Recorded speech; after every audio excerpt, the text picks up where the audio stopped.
Hi everyone, it's Julie Hutchison here from Think, Beat, Do Leadership, and I had to laugh today.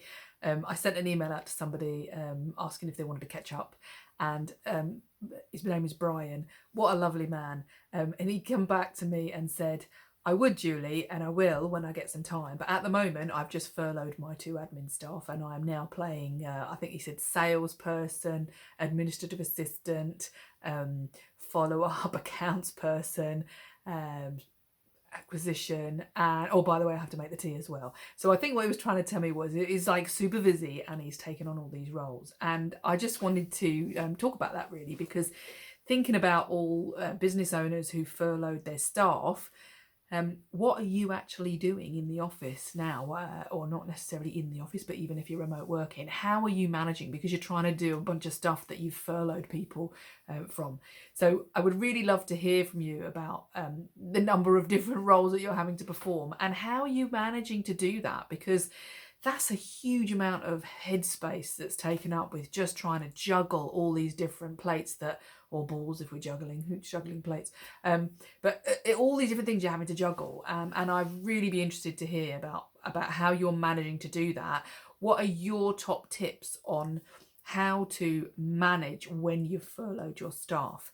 I think it's a really, really a good thing, and that you guys can give us some tips and to share some tips around how are you doing this, what's working for you.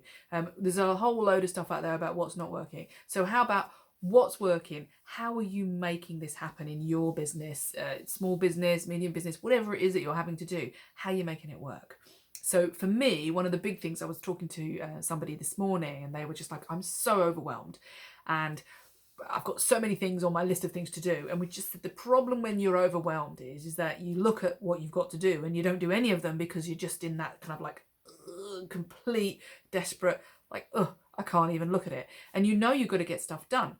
So what do you do first? And writing a list is not the way, because the list just is endless and it just goes on and on, especially if you're Brian.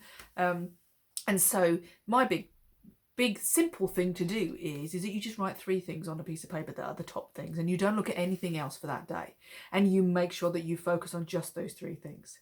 And generally, I don't know if you read Eat That Frog, great book. It doesn't take long if you've got 5 minutes whilst you're drinking the tea that you probably made yourself.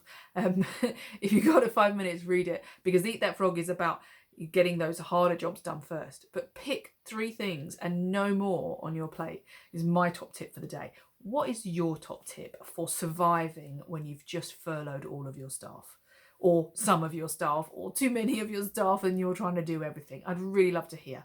Give us a shout, and I'm sure there'll be lots of comments on some good ideas, and give you some ideas too that you can share with us. Thank you very much. Have a lovely day.